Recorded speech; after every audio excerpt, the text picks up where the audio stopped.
time aboard. This is the Miles to Go podcast. And now here's your host, Ed Pizza.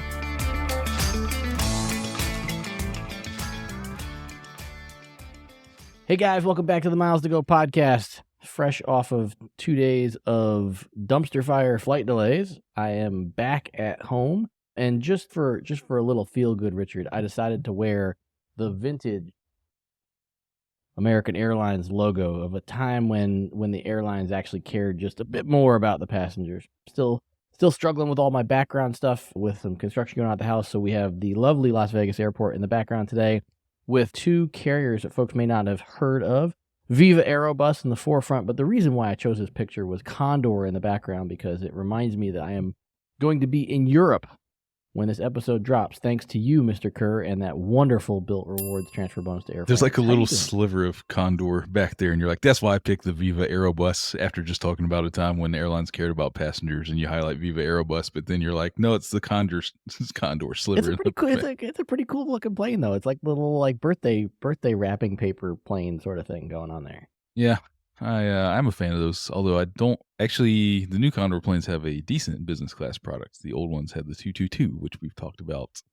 I don't like. We're just talking about liveries here, man. I'm not flying Condor. I'm flying the big boys. I'm flying the big blue boy. And if I had a picture of a KLM plane, I would have put that back there, but I don't have it. So this is what we settled for, man. We didn't talk about this topic, but I did see the news yesterday that it looks like KLM and Air France Group just leveraged Flying Blue for $1.5 billion in cash.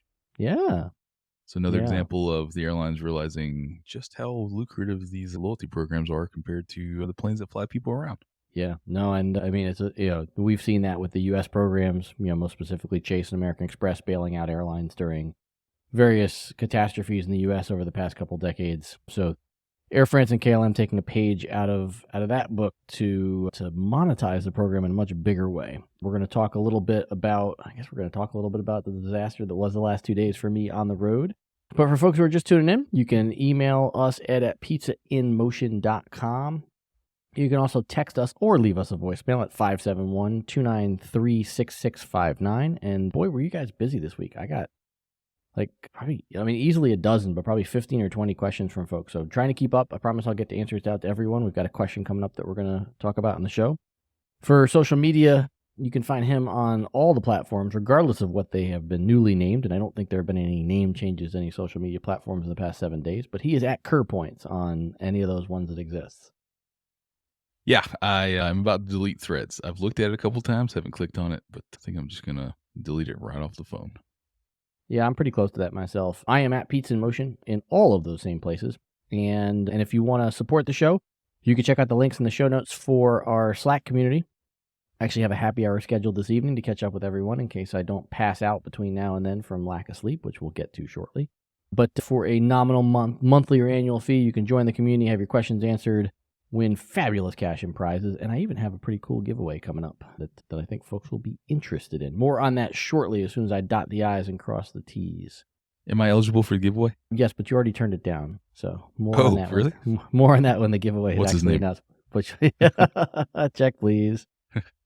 Oh, yeah. So, and I want to be like really specific about this, in terms of not sounding like I'm complaining, because honestly, like while I was frustrated while it was happening, it sort of just feels like the new normal to me. But I mean, I know you were following along over my last couple of days worth of flights, but man, it was just a dumpster fire. And it wasn't like system-wide United problems, but boy, did I have a lot of them. What was your itinerary? Where'd you start? Where'd you go? This was the luggage swap. So we got off a Star Cruiser. We flew home from Orlando to Dulles. I was a little bit worried about, Orlando DCA. I was a little bit worried about weather because there were supposed to be severe thunderstorms in the afternoon in Orlando, which we normally refer to as every day in the summer.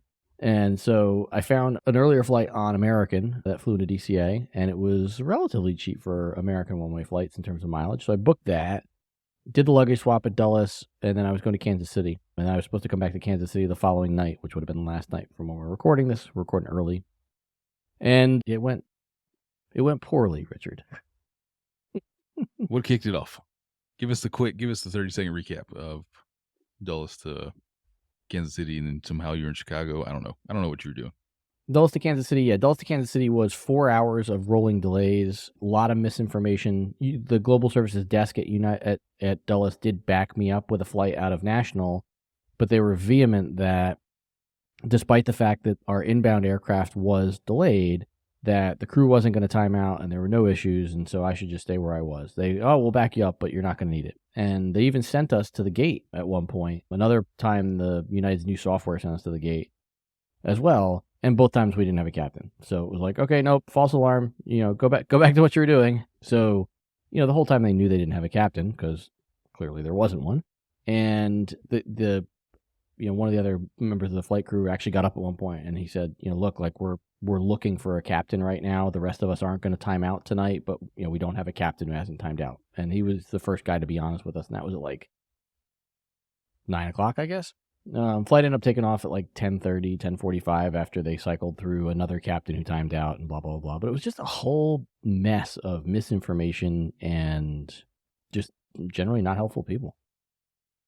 Do you think, and I've always wondered this, like the people, I don't know where the Global Services desk is, but like the people in the lounge have access to that kind of information about, is there a crew timeout? Like what information do these customer service agents have? Now the frontline agents, just for the normies that aren't Global Services, nothing. But I mean, Global Service agents, like how empowered are they? Yeah. So interestingly, in this specific spot, I got a phone call. So I called Global Services a couple of times because we just weren't getting great information from the gate agent. And like I said, false start since the gate, or you're boarding and there's no crew and all that stuff. So just like, it just kept getting weirder.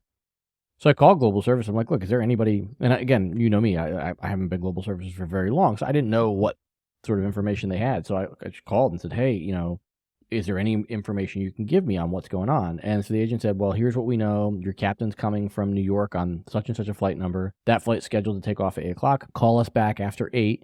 Or sorry, she said, call us back after that flight is in the air, and we'll talk to ops again and get you a better idea. I'm like, okay, that sounds reasonable to me. LaGuardia was a dumpster fire, so that flight took off like half hour, 40 minutes late, something like that. And so I called the desk back. And the next person I answered was significantly less helpful. And she was like trying to book me on backup flights for the following morning. I'm like, I don't want a backup flight. I'm just hoping you could call the same person that the previous agent called. And she's like, well, I just really want to get you a backup flight. I'm like, well, okay, but United can't get me there in time for my meeting, so I really want a Delta flight. And she's like, well, I'm not going to book you on Delta. Okay, like, I mean, even the 1K desk with a 4-hour delay would have booked me on Delta. So I'm like, look, is there any way you can just call the airport and get information? Like, if that's not a normal thing that you guys do, I totally get it. It just like that's what the last agent did. So she calls the airport, puts me on hold, comes back, and it essentially just tells me, yeah, don't worry, everything's going to be fine. And I'm like, all right, well, that wasn't very helpful. At this point, all my backup flight options were gone for the night, so I was just sitting tight, like, hopeful. And my phone rings. And it was a 703 number, so that's the Virginia area code. And it was, an agent from the local Global Services ops team at Dulles Airport. And she's like, look, here's what's happening, and this is, you're going to be fine, and everything's good, and, that pilot's coming from that LaGuardia flight. I'm like, oh, cool, okay, like, appreciate you calling me, like, didn't know that was a thing. And so, do exactly what she told me, go up to the gate when she told me to, and we get there, and they're like, yeah, that, we can't use that captain, we need a different one. Like, come on, like, can't you, like, how could we not have known when these people timed out before this minute? I would be impressed if they ever got that information to a frontline passenger.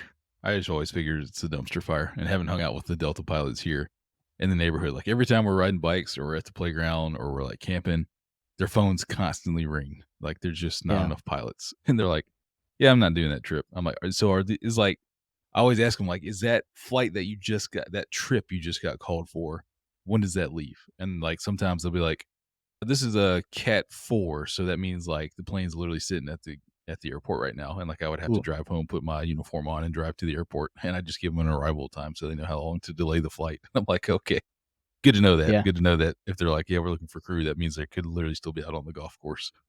Yeah. Get their uniform. And I think you and I have known that, like, even though there's some reserve folks at the airport, generally speaking, most of them are at home on call and they've got some time to get there and all that. So like, I kind of get all that.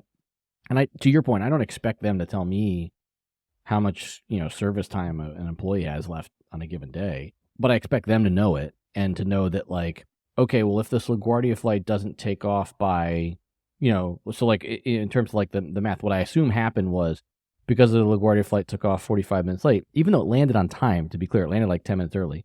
My guess is they were counting on it landing 35 minutes early, which was what it was originally scheduled for. But because it got stuck on the ground in LaGuardia, my guess is by the time the captain would have made it to our gate, he wouldn't have had enough time left to operate our flight. But it's like, well, then that while that plane's on the ground in New York. You don't need to wait the 90 minutes. It's, 45 minutes on the ground, 30 minutes in the air, then 15 or 20 minutes after that to tell us that we don't have a captain. Like at the point at which that guy times out on the ground tarmac in LaGuardia, then you just delay the flight again because you don't have a captain. But they don't do that. Lesson learned: don't mess with LaGuardia in the summer, because every time I've pulled it up lately, it's been there's a few times over last week that's been a legit parking lot where they're like parking the planes on the runway because they're so backed up with when the thunderstorms have gone through. Which is why I'm not messing with it next week. I am back to Newark in an early morning flight, not afternoon.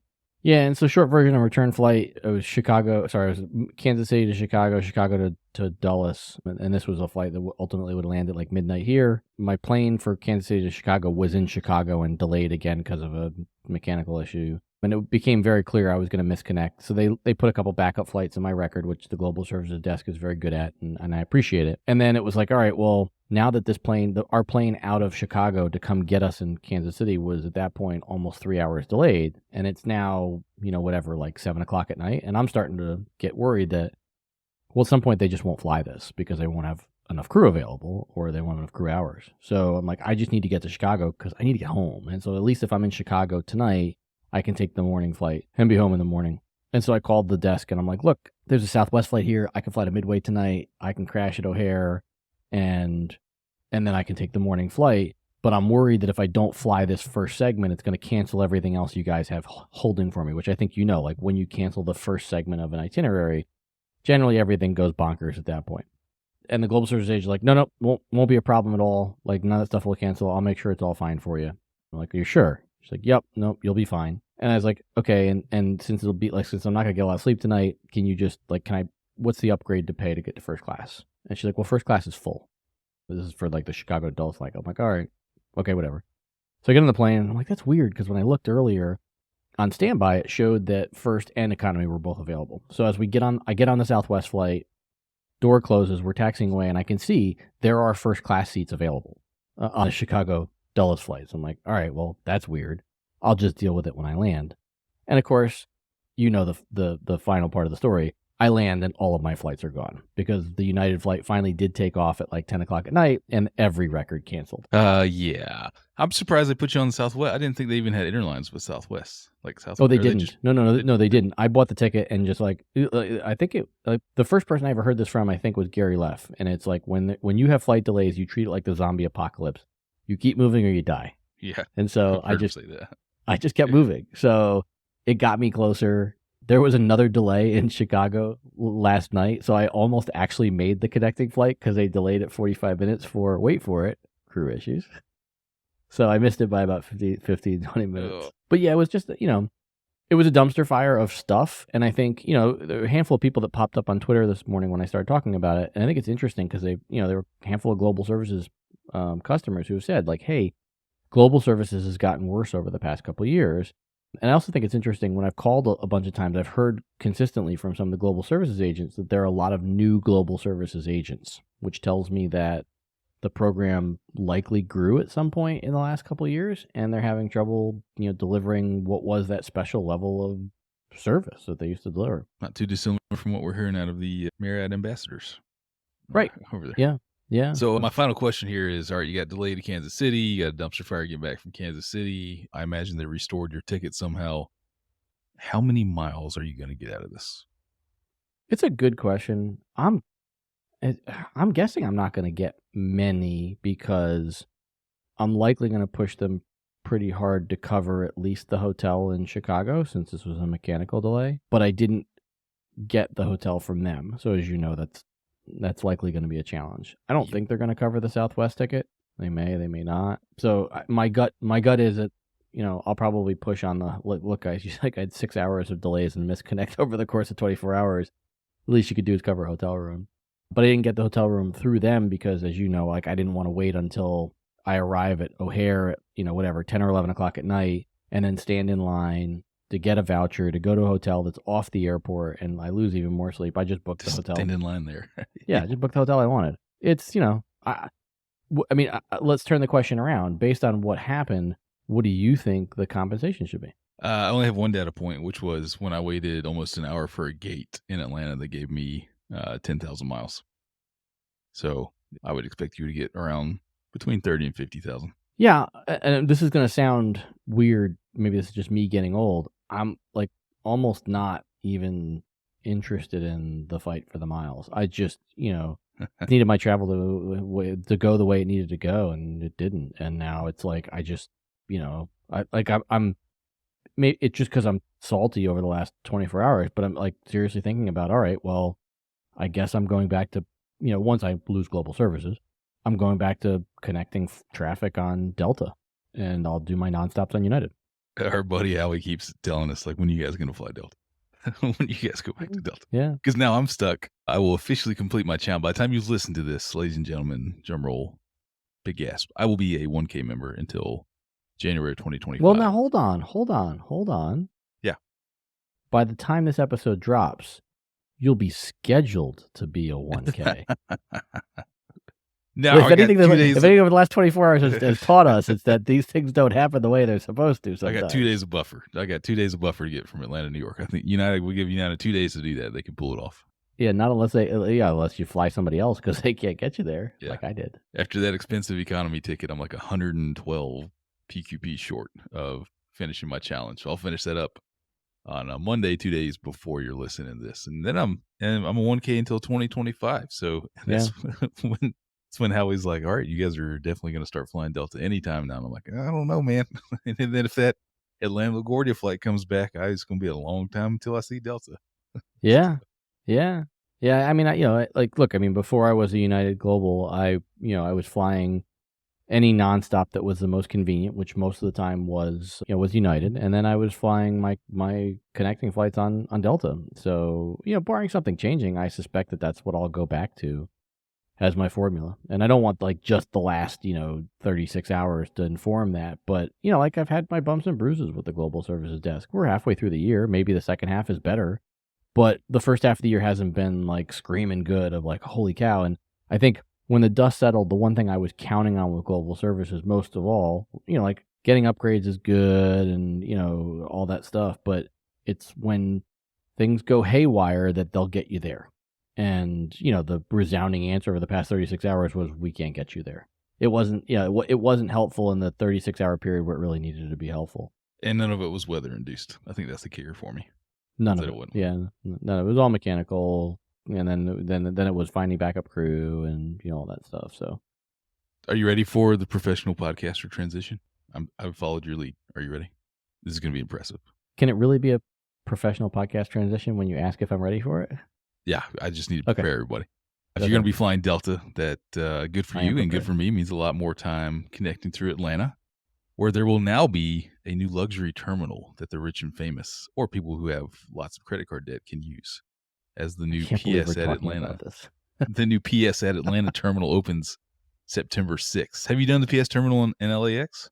I haven't. I am not one of the privileged few bloggers that got invited to try this experience out. Have you? By the way, standing ovation for that transition. That was amazing. Good job. Yeah, I think this, just because it's my hometown airport, is the only reason I care. And I find it incredibly fascinating of all the airports in the world that they chose Atlanta as their second one. If you're not familiar with this PS terminal, it opened as private suites in LAX in 2017. It's still the only now known as PS terminal. But it's a separate building far away from the regular terminal where all the normies go. You have your own place to hang out, food, drink. You can get your own suite. And then when it's time for you to go to the plane, you have your own TSA checkpoint over there. And they drive you to your plane. This can all be yours, Ed, for the very affordable, very amazing value cost of $1,095 per person per flight. And that is to use the salon, not to use a private suite, which will cost you $4,085, and up to 4 people can do that.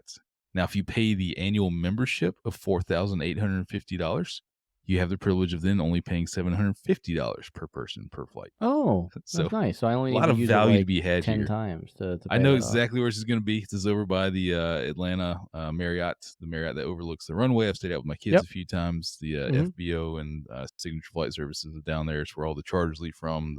Yeah. The people see it all the time in the news because it's where all the sports teams fly in and out of. Sounds like it would actually be awesome to roll up over there, skip all the madness that's been the Atlanta security over the last few years. But $1,000 a person, man, I don't know about that. Well, and you asked me, we talked about this a little bit in pre-show, and I think the reason why this survives in Atlanta is just because of the sheer number of people that go through that airport. And so, to your Most point, of it's connecting though. most of it is connecting, but I think there's enough. I think there's enough traffic to support it because they don't need a lot to support this sort of a service and the rent on the facility and one or two employees per shift and a Mercedes and stuff like that, especially not at $1,000 a person per person per flight. Now, when you land, you can use it as well. They'll pick you up, and it has its own customs clearance as well, which I don't know how driving way over there and going through all that would be any faster than just walking downstairs in Atlanta going through global entry. But I could see that. I could see that. Well, yeah.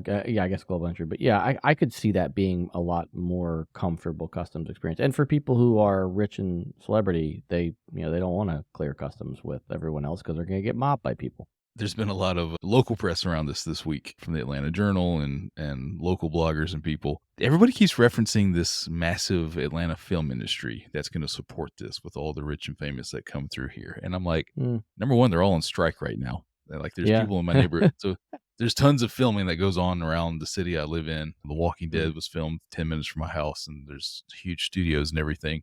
We have people in the neighborhood looking for work right now because they've been on strike for a few months now. So number one, I don't know if this is great timing to bring that up, but how many celebrities were really coming through the Atlanta airport?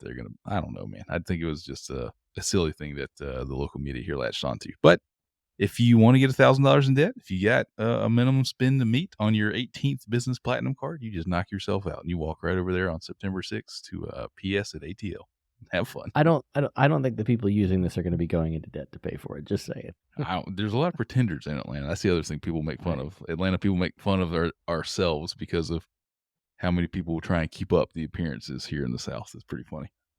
All right, well, let's answer a quick listener question and let's talk a little bit about Marriott and then let's get the heck out of here. So Todd writes in and he's got a handful of credit cards. He's wondering if he should change up his strategy. And I think he should, but let's tee it up. So he does carry the Amex Hilton Surpass card. He has diamond status with Hilton. They have Marriott status now, but they don't intend to keep it next year. Though his wife does carry the Marriott Bonvoy Boundless card, one of those wonderful B cards. They have the Choice Privilege Visa and the Disney Visa, and their daughter lives down in Orlando and works at Disney, so they spend a lot of time there. They also have the Amex Delta Platinum card.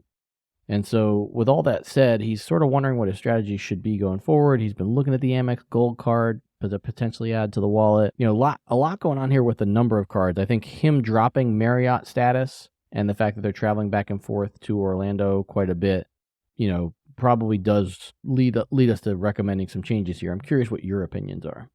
Yeah, there's no flexible currency here. It's time to get out of the co-brand cards and get all your flexible currency you can. So don't see any Chase Open Rewards here. 100% add an Amex Gold card. Get your 4X on dining and on groceries. And if you want to fly Delta, great. You can transfer those over to Delta.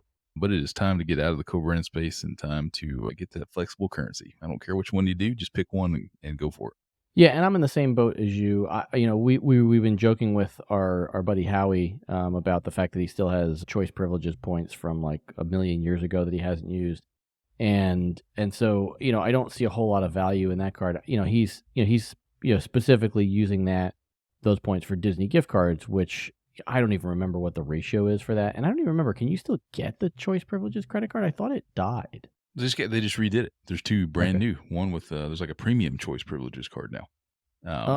I do remember this now. Okay. Yeah. Yep. I converted all my Radisson rewards that I've had since I had the U.S. Bank Radisson card back in 2013. I never once used those Radisson points.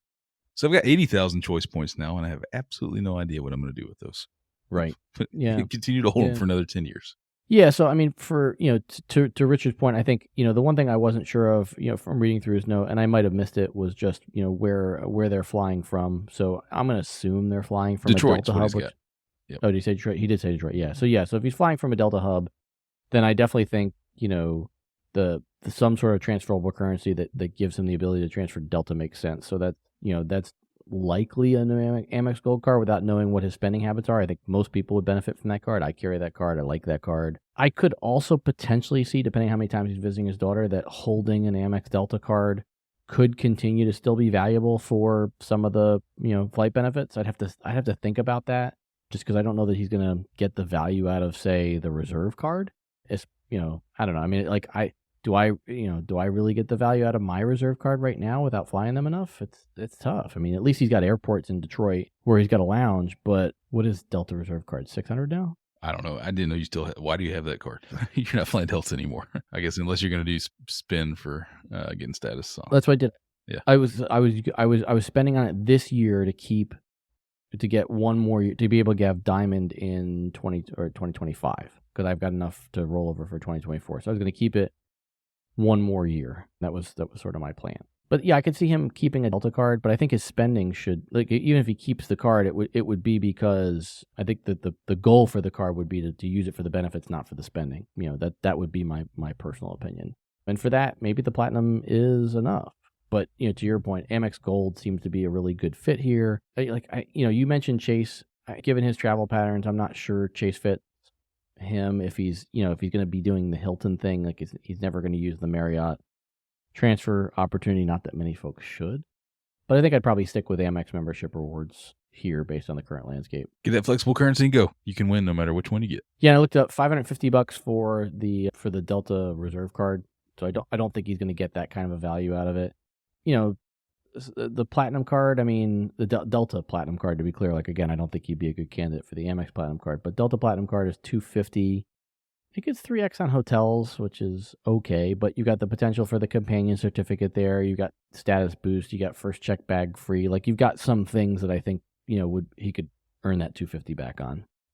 So don't hate that card sticking around in his wallet. And I looked up the conversion of choice points to Disney gift cards. It is 8,000 choice points for a $25 Disney gift card. I have no idea if that's a good value or not. Because that's actually a lot better than I expected. As far as still doesn't tell us whether it's a good value. Well, compared to booking hotels, it's a terrible value. But if you aren't ever going to stay in a choice hotel, which I think I have once in the last 12 years, maybe, like, I don't know. And everybody talks about the preferred hotels relationship. I know you can do with choice, but even then the rate's really a lot of points for one night, even though there's some really nice hotels. So I might hang on to it for that, or I might just say, whatever, I've had these for 10 years and never use them, so it's time to get some more Disney gift cards. I don't know. Brilliant.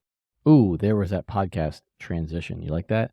We're going to talk about, wait for it, the Marriott Bonvoy Brilliant Standing card. ovation from the crowd. The crowd goes wild. Sitting ovation from the crowd.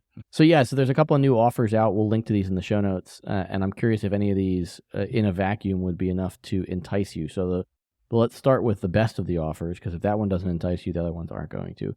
The Marriott Bonvoy Brilliant card. And this is the one with the really big annual fee, $650, but you can offset just about half of that with that funky restaurant card stuff, where you get like $25 a month in restaurant credits. You get 150,000 points after spending 6,000 on the card within the first 6 months. And then you get an additional 50,000 points if you complete 6 paid nights in the next 6 months. Look at that. Driving paid stays with the co-brand card. What say you, Mr. Kerr? 6 paid nights is a lot of paid nights for me at Bonvoy properties. Mm-hmm. 50,000 points is not even a free night at places I want to stay. So am I diverting 6 stays, the opportunity cost of 6 days worth of Hyatt points for, call it, 1 free night at a Marriott property? I don't think I'm doing that. Yeah, I think for me, I think if you were going to use the Elite Night credits to get to status, maybe this makes sense, because the card also does come with a free night award, that you can use every year. So if you are able to use the dining credits and you are able to use the free night award at a valuable property, those two things could likely cover the annual fee. So if you notched those two things, then the 25 Elite Night credits to boost you to a higher status level, I could kind of see a path there. And, 200,000 points is pretty rewarding. To your point, like I definitely have to have paid stays already on my radar. I don't think I'd move 6 days for 50,000 points, especially because of the value proposition creep on some of these properties. We talked about this a bit. I got harassed by somebody online. Actually, no, I think it's somebody in the Slack community who said that Swan and Dolphin were 50 to 60,000 point properties versus the Hyatt Grand Cypress more like 18 to 20. And I'm like, I'm just seeing the opposite. I rarely see Swan or Dolphin for less than 60. You pulled up a reservation the other day where it was like 72 a night. Yeah, it was brutal, man. It's so, and that's again before parking and before resort fee. So you're still paying $100 a night on top of that.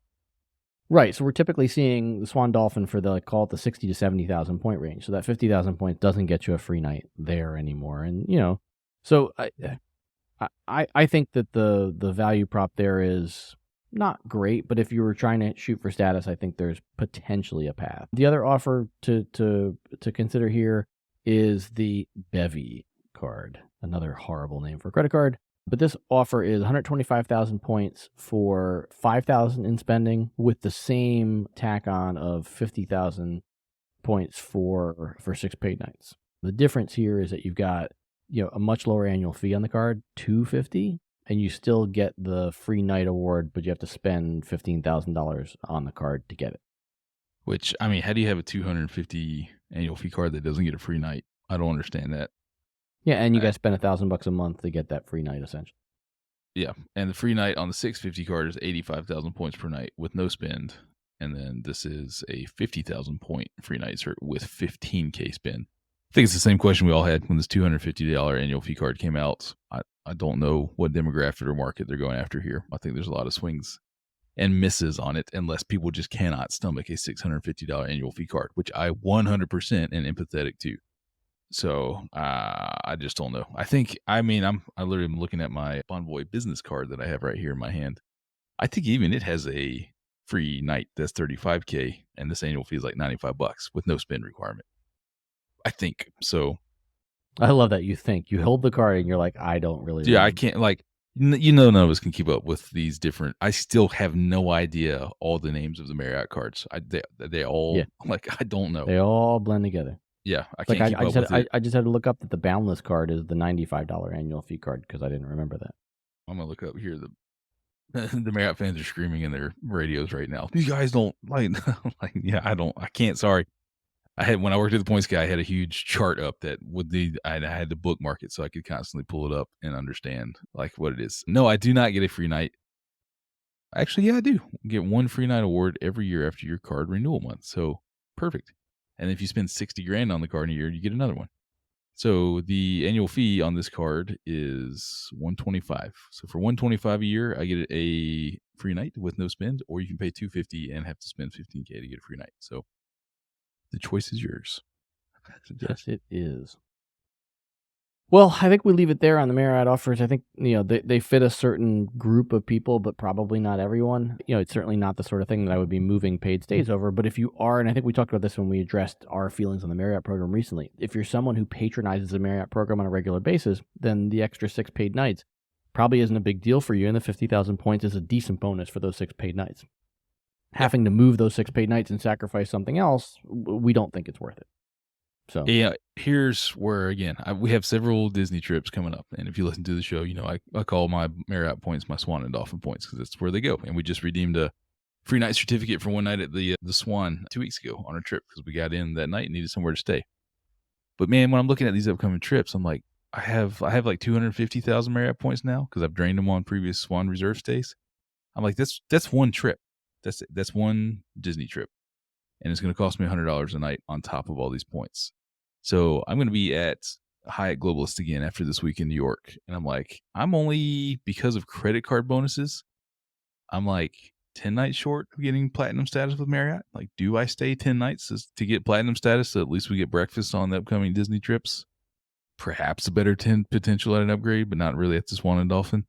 And do I get those 10 nights worth of points to get another perhaps free night? It's like I'm literally considering it, looking at the Disney calendar with the family and trying to cut down on hotel costs when we're down there while still getting the on-property benefits, right? That's key to everybody. Right. It's like, why do you want to stay there so bad? Yeah, it's the on-property benefit. Yeah, Hyatt Grand Cypress, fantastic hotel. Have had a lot of great time there. Wonderfully priced, no resort fee, no parking for globalists, but you get no on-property benefits. So, And I'd argue, I mean, based on the calamity that you're in, I mean, stayed at Disney Port Orleans last week, ended up getting connecting rooms, and with our annual pass holder discount, it was $120 a room per night. So, at Port Orleans, or yeah, at French Quarter, it was $120 a night. That's it. Yeah. What? I've never seen prices like that. Where'd you book that? Annual pass holder discount on the Disney website. Tick-a-bow. Do you get a discount on the second room? I don't remember. I have never seen prices like that for Port Orleans. We'll have to chat about that. Right before our Star Cruiser boarding, which we'll probably talk a little bit about next week, because I'm still like blown away. And you're going to tell me I'm an idiot. So we'll do all that and a whole lot more. Oh, wait, no, we haven't done that part yet. But more to come on that, but I don't want to torture Jeremiah with another 45-minute episode. So we'll park the plane here as I get ready to head to Europe. By the time this episode drops, we'll be on our way back from Billund, Denmark, thanks to the 100% built transfer bonus to Air France KLM. Thank you, Mr. Kerr. And we will have had a great time at Lego's headquarters, Lego House in Billund, as well as spend a couple days in the Lego theme park there. So looking forward to it. Looking forward to flying KLM there and back as well. And looking forward to catching up with you when I get back after your next trip to New York, where everything will go perfect with United and your dream hotel stay will be just the dream you expect it to be. I am staying at the Dream for the 1,000 point per night bonus right now with Hyatt. And remember, that's 3,000 Hyatt points. It's almost a free night at a Cat 1 off peak. Very true. Very true. Well, I will look forward to seeing how your trip goes. I have one flight on United. That's a positioning flight to get in place for our Atlanta trip. So our trip to Billund. So I will cross my fingers and hope that they get me there in a timely fashion. So all that and a whole lot more until we upload again. We've got miles to go.